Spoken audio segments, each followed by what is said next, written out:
Hello, lovelies.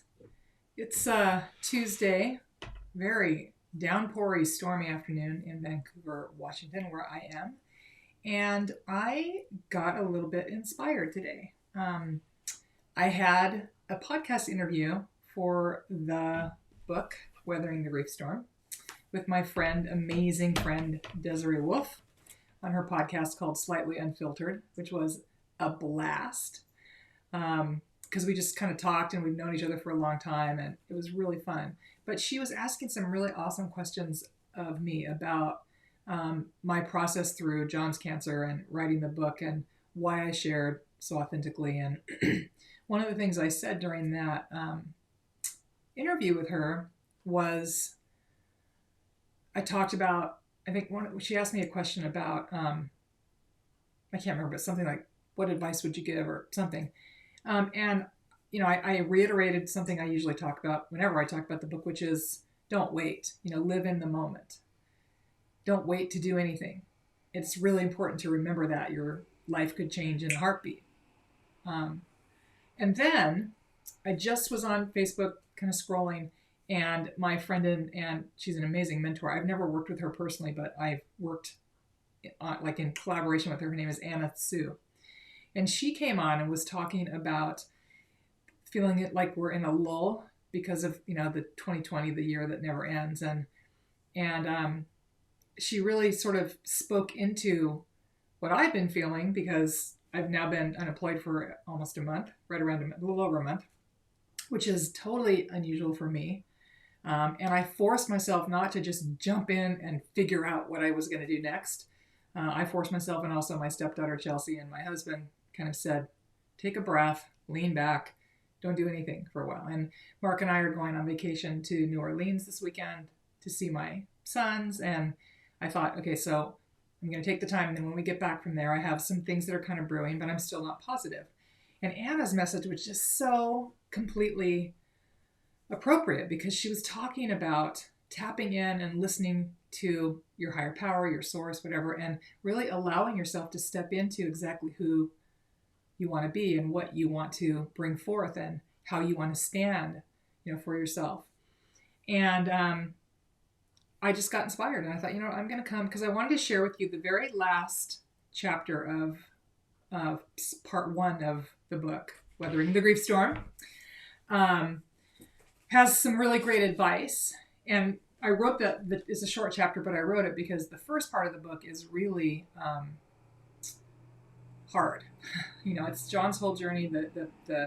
That part kind of ends with him dying and, all the heartbreak and drama around that. And so I had this sort of wrap up short chapter that says, hey, you made it through that. The next part gets easier. I just really want to thank you for sticking with me. And then the end of that chapter, there's kind of a list. And it really talks about all the things that kind of have hit me today. What can you be present to? What are you grateful for? So I just want to do a quick reading out of this for you to kind of share it with you. So I put my glasses on so I can see. John's cancer journey and loving him through it changed me profoundly and in so many different ways. Here's what that incredibly painful and difficult time taught me. If there is someone in your life toward whom you're holding a grudge, forgive them. If there's something that you're holding on to that's making you feel angry, sad, upset, anxious, fearful, or any other negative emotion, let it go. If there's someone you've lost touch with, for whatever reason, who was once a positive influence in your life, reach out to them. If petty little shit upsets you or sends you off the deep end, stop sweating the small stuff. Someday is today. Don't wait. Tell the people in your life how important they are to you. Hug it out. Then hug it out again. Especially now that we can hug, right? Say I love you, even if you think everyone in your life already knows you love them. Say it tonight. Say it often. Finally, shut down your email and computer. Turn off the TV. Put down your cell phone and interact with with your family. So by the end of the second week on hospice, when John was on hospice, we turned off the television. We rarely had it on, really. We shut off our phones and we only checked them a few times a day. No one really missed either. It forced us to talk to each other and to him. We were more present and there for each other because the background noise was turned off. It was such a gift, and it made our final days with John way more sacred. I let go of worry about work or money, knowing that his life and making sure that he got to see it out in his way with all of us around him was far more important. I can always work.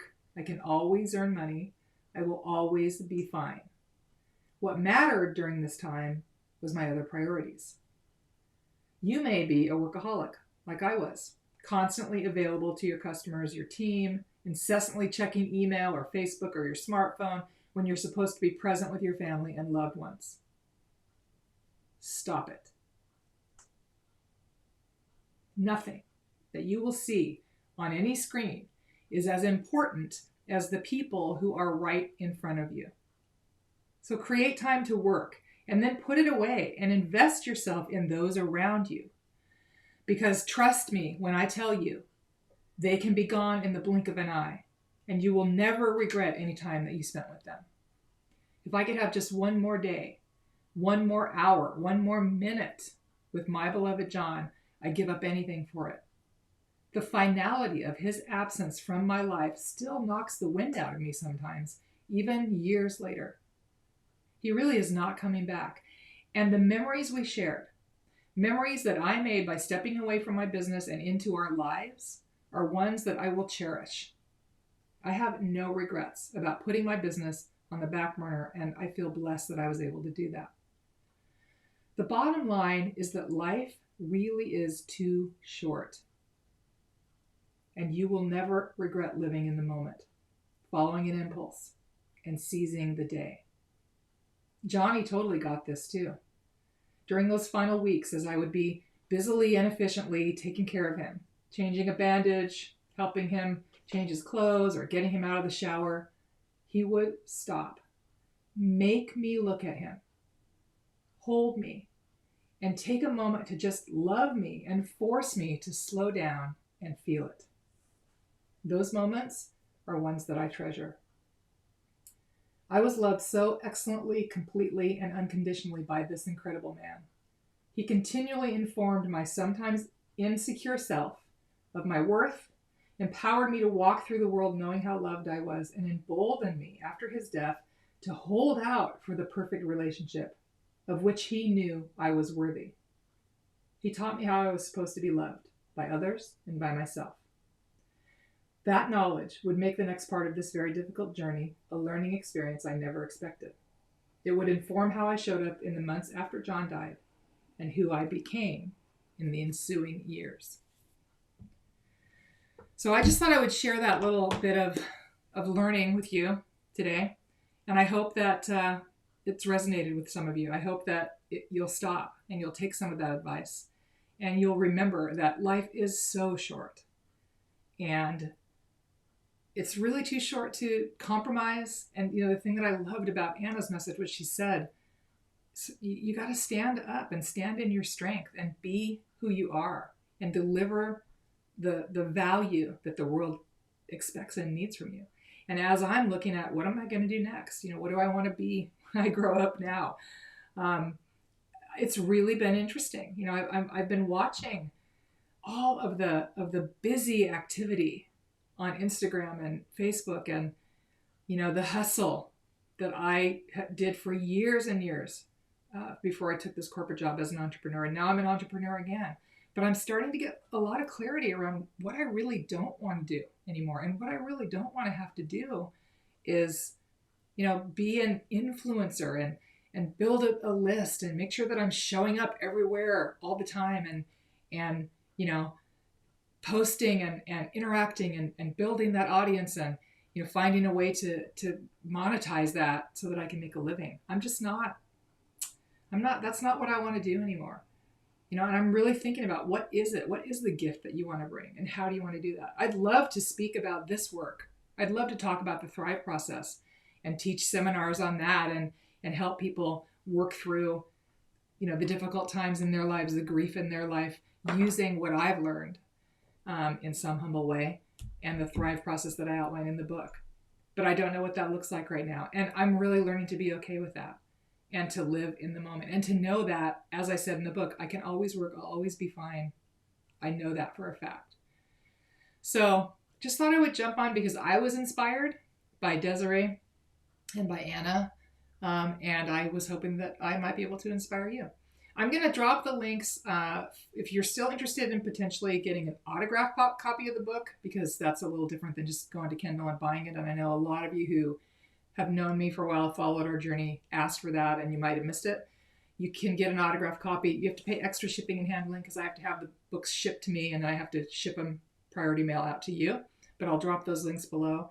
And that'll get, I think I have 2 paperbacks and 1 hardback left, but I have boxes of books on their way. They should be here hopefully soon. And you can always order from Kindle, and weatheringthegriefstorm.com is where you'll find the book. So anyway, I hope you're having a fabulous Tuesday, and drop your comment below. Let me know what you think. I would love to hear from you.